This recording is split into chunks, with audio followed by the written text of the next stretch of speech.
പിതാവിൻ്റെയും പുത്രൻ്റെയും പരിശുദ്ധാത്മാവിൻ്റെയും നാമത്തിൽ ആമേൻ. യേശുവിൽ പ്രിയം നിറഞ്ഞവരെ, അന്നും പതിവ് പോലെ തന്നെ വികാരിയച്ഛൻ വിശുദ്ധ കുർബാനയ്ക്ക് ശേഷം മതബോധന ക്ലാസ്സുകൾ സന്ദർശിക്കുകയായിരുന്നു. സന്ദർശന വേളയിൽ വികാരിയച്ഛൻ കുട്ടികളോട് ചോദിച്ചു, മക്കളെ, യേശുവിൻ്റെ ഹൃദയവും നമ്മുടെ ഹൃദയം തമ്മിലുള്ള വ്യത്യാസം എന്താണ്? അച്ഛൻ്റെ ഈ ചോദ്യത്തിന് ഒരു കുട്ടിക്കുറുമ്പൻ വേഗം ഉത്തരം വിളിച്ചു പറഞ്ഞു, അച്ചോ, യേശുവിൻ്റെ ഹൃദയം പുറത്താണ്, നമ്മുടെ ഹൃദയം അകത്തുമാണ്. ഇത് കേട്ട് ക്ലാസ്സിലെ എല്ലാ കുട്ടികളും ചിരിക്കുവാനായിട്ട് തുടങ്ങി. വീണ്ടും ആ കുട്ടിക്കുറുമ്പൻ പറഞ്ഞു, അച്ചോ, യേശുവിൻ്റെ ഹൃദയത്തിന് ചുറ്റുമായിട്ട് മുള്ളുകളുണ്ട്, പിന്നെ ഒരു കുരിശുണ്ട്, കുറേ തീയുമുണ്ട്.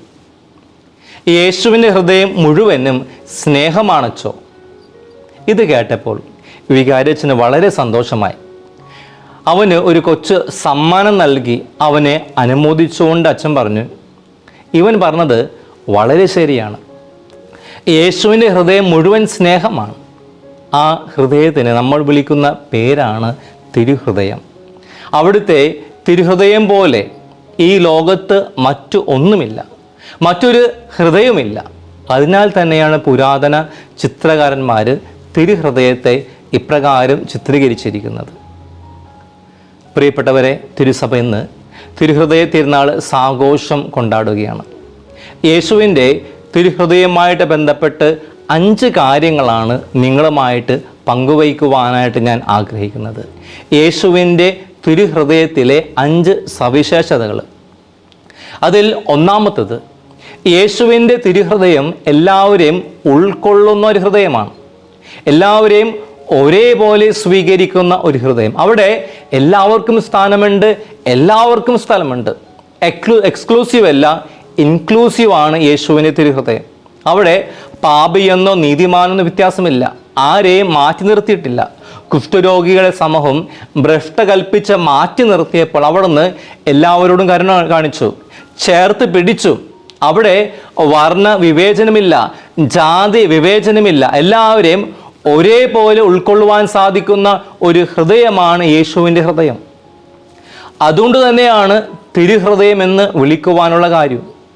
സാക്ഷരത കേരളത്തിൽ ഡിജിറ്റൽ യുഗത്തിൽ ജീവിക്കുന്ന നമ്മൾ ചിലപ്പോഴെങ്കിലും മതത്തിൻ്റെയും ജാതിയുടെയും വർഗത്തിൻ്റെയും പേരിൽ വേർതിരിവ് കാണിച്ച് സ്നേഹിക്കുമ്പോൾ ഈശോയുടെ തിരുഹൃദയം നമുക്ക് നൽകുന്നത് ഒരു വലിയ വെല്ലുവിളിയാണ്.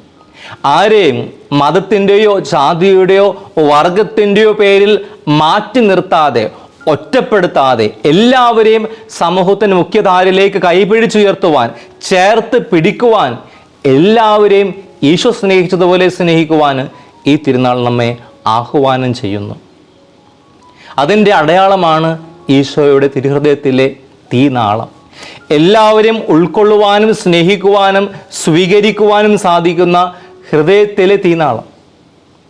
രണ്ടാമതായിട്ട്, യേശുവിൻ്റെ ഹൃദയം ക്ഷമിക്കുന്ന ഹൃദയമാണ്. കുരിശിൽ കിടക്കുന്ന ഈശോ തന്നെ പീഡിപ്പിച്ചവർക്ക് വേണ്ടിയിട്ട് പ്രാർത്ഥിക്കുന്നതായിട്ട് നമ്മൾ ലൂക്ക 23:34 വായിച്ച് കേൾക്കുന്നു. യേശു പറഞ്ഞു, പിതാവേ, അവരോട് ക്ഷമിക്കണമേ, അവർ ചെയ്യുന്നതെന്ന് അവരറിയുന്നില്ല. ക്ഷമിക്കുന്ന സ്നേഹത്തിൻ്റെ ഒരു പുതിയ പ്രബോധനം നമുക്ക് നൽകിയത് ഈശോ മാത്രമാണ്. ഈ ലോകത്ത് മറ്റൊരു ഗുരുവോ മറ്റൊരു മതപണ്ഡിതനോ ആരും തന്നെ ഇപ്രകാരം ഒരു പ്രബോധനം നൽകിയിട്ടില്ല. മത്തായി 5:43 നമ്മൾ വായിക്കുന്നുണ്ട്, അയൽക്കാരനെ സ്നേഹിക്കുക, ശത്രുവിനെ ദ്വേഷിക്കുക എന്ന് പറഞ്ഞിട്ടുള്ളത് നിങ്ങൾ കേട്ടിട്ടുണ്ടല്ലോ. എന്നാൽ ഞാൻ നിങ്ങളോട് പറയുന്നു, ശത്രുക്കളെ സ്നേഹിക്കുവിൻ, നിങ്ങളെ പീഡിപ്പിക്കുന്നവർക്ക് വേണ്ടി പ്രാർത്ഥിക്കുവിൻ.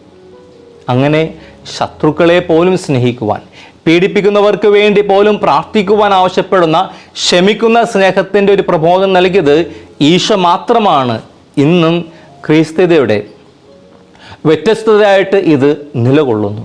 കാരണം പണ്ട് കാലങ്ങൾ രാജാക്കന്മാരും പ്രഭുക്കന്മാരും രാജ്യങ്ങൾ കീഴടക്കുവാൻ വാളിൻ്റെ മാർഗം സ്വീകരിച്ചപ്പോൾ, ഇന്നത്തെ രാഷ്ട്ര നേതാക്കന്മാർ കുതന്ത്രങ്ങളുടെയും യുദ്ധത്തിൻ്റെയും മാർഗം അവലംബിക്കുമ്പോൾ, കർത്താവ് ജനമനസ്സുകൾ കീഴടക്കുവാനായിട്ട് സ്വീകരിച്ചത് ലോകത്തിൻ്റെ ശൈലിയല്ല, മറിച്ച് ദൈവികമായിട്ടുള്ള ശൈലിയാണ്. ക്ഷമിക്കുന്ന സ്നേഹത്തിൻ്റെ, ശത്രുക്കളെ പോലും സ്നേഹിക്കുന്നതിൻ്റെ, പീഡിപ്പിക്കുന്നവർക്ക് വേണ്ടി പോലും പ്രാർത്ഥിക്കുന്നതിൻ്റെ ഒരു നവമാർഗമാണ്. അതിൻ്റെ വ്യക്തമായ അടയാളമാണ് നമ്മൾ കാണുന്നത് തിരുഹൃദയത്തിലെ കുരിശ്. യേശുവിൻ്റെ തിരുഹൃദയത്തിൽ നിന്നും നമുക്ക് ഉൾക്കൊള്ളുവാൻ സാധിക്കുന്ന മൂന്നാമത്തെ പാഠം, യേശുവിൻ്റെ ഹൃദയം അത് മുറിവേൽപ്പിച്ചാൽ പോലും നമ്മുടെ മുറിവ് ഉണക്കുന്ന ഒരു ഹൃദയമാണ്. അതിൻ്റെ വ്യക്തമായ തെളിവാണ് ഇന്നത്തെ വചനഭാഗത്തിൻ്റെ പശ്ചാത്തലത്തിൽ നമുക്ക് പാരമ്പര്യത്തിൽ നിന്നും മനസ്സിലാക്കുവാൻ സാധിക്കുന്നു. പഴയ ആളുകൾ ഒരുവൻ കർത്താവിൻ്റെ പാർശ്വത്തിൽ കുന്തം കൊണ്ട് കുത്തി പിളർത്തിയപ്പോൾ ഉടനെ അതിൽ നിന്നും രക്തവും വെള്ളവും പുറപ്പെട്ടു.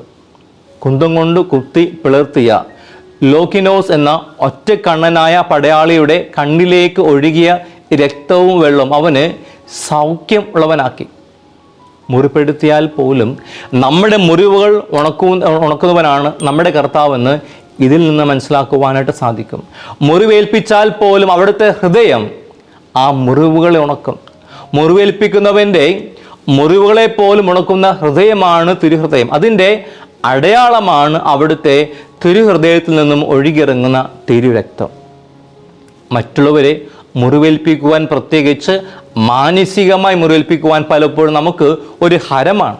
ചിലർക്കൊക്കെ ഒരു ആത്മസംതൃപ്തി നൽകുന്ന ഒന്നാണ് ഈ പ്രവൃത്തി. എന്നാൽ ക്രിസ്തുവിൻ്റെ തിരുഹൃദയം നമുക്കൊരു ക്ഷണമാണ് നൽകുന്നത്.